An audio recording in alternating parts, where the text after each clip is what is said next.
কাহিনী হলো কিছু এরকম। গতকাল রাতে আমি ঘুমানোর সময় হচ্ছে প্ল্যান করে ঘুমাইছিলাম যে আজকে কোথাও বের হবো না, সারাদিন আজকে বাসায় থাকবো আর রেস্ট নেবো। বাট বাই সকালে উঠে শুনে হচ্ছে আজকে আমার একটু গ্রামে যেতে হবে, একটা এমার্জেন্সি কাজ আছে। তো আমি এখন ভাই ফেরিতে আছি, লেবুখালীর এখানে ফেরি, বরিশালের এখানে লেবুখালী। তো ফেরির এখানে আছি, ফেরির উপরে এরা পার হয়ে ওপারে যাব, দেন বাড়ির দিকে রওনা করবো। তো প্ল্যান করলাম একটা, হয়ে গেল আর একটা। আর ভাই এখানকার ভিউ বেস্ট, নদীর ভিউ, তো সেটা কিছুটা এই রকমের।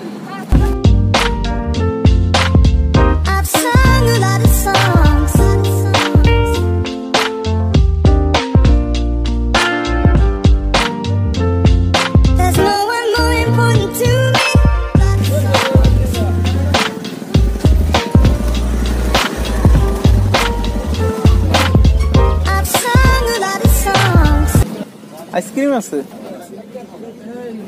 তিনটা, সেকেন্ডের মধ্যে খুললে বলে কোনো সমস্যা নেই। ক্ষীর আইসক্রিম কি কারেন্ট কি আজকে সারাদিন থাকবে না?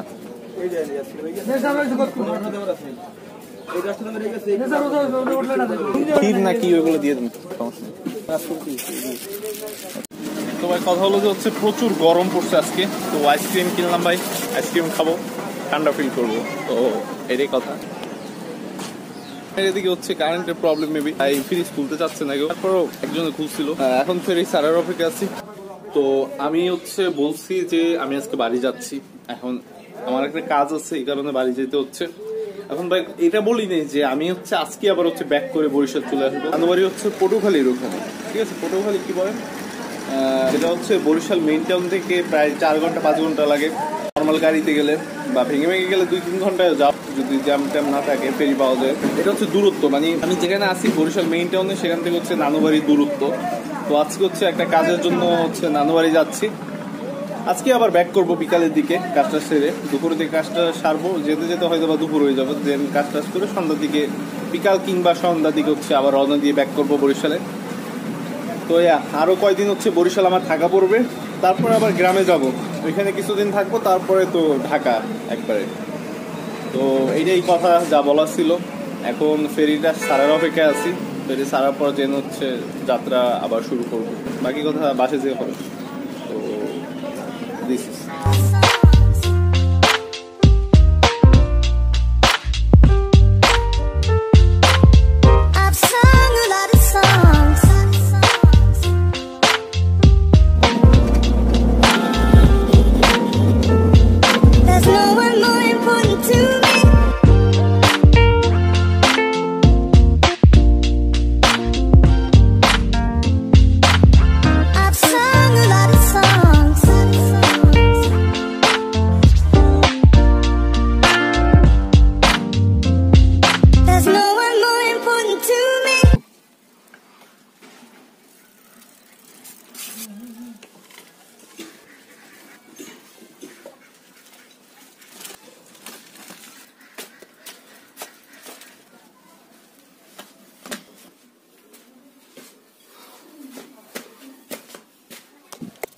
তো ভাই কাহিনী কিছু এরকমের যে আমি যখন প্রথম থেকে হচ্ছে ভিডিও বানানো শুরু করলাম, তখন আমি না মিস্টেক করছিলাম। সেটা হচ্ছে যে আমি তো সব ভিডিও হচ্ছে আমার ফোন দিয়ে বানাই। আমি ভাবলাম যে হচ্ছে আমার ফোন দিয়ে যেহেতু হচ্ছে সব ভিডিও বানানো হয়, সেহেতু আমার ফোনকে তো প্রোটেক্ট করা দরকার, তা কি নয়? তো আমি এই কারণ হচ্ছে যে আমার ফোনের যে হচ্ছে ফ্রন্ট ক্যামেরার সামনে তো হচ্ছে গ্লাস প্রোটেক্টর লাগানো, স্ক্রিনের উপরে লাগানো শুরু থেকেই ছিল।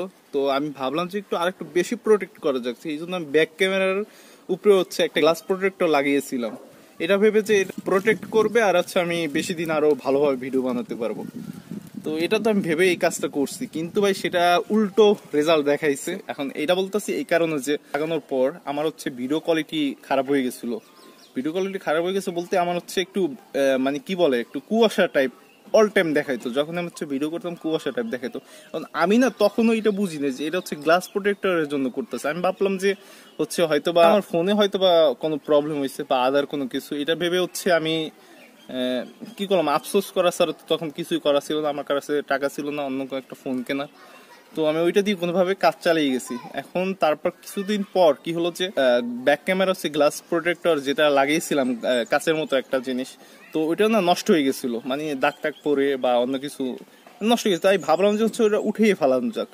আর যখন হচ্ছে ভাই ওইটা উঠিয়ে ফেলাইলাম তখন না আমার মানে ভিডিও কোয়ালিটি আগের মতো আবার হয়ে গেল, আগের মতো পারফেক্ট, একবার বেটার হয়ে গেল। এখন তারপর আমি বুঝতে পারলাম যে না ভাই আসলে এই গ্লাস প্রোটেক্টরের জন্যই আমার ভিডিওর এই প্রবলেমই ছিল, অন্য কোনো কারণ ছিল না। তো এই কারণ হচ্ছে আমার প্রথম দিকে হচ্ছে কিছু ভিডিওর কিছু সিন মানে ব্যাক ক্যামেরা দিয়ে কিছু সিন মানে সব সিন আবার হতো না, ঘোলা হতো না, কিছু কিছু সিন হচ্ছে গোলা গোলা দেখাচ্ছিল।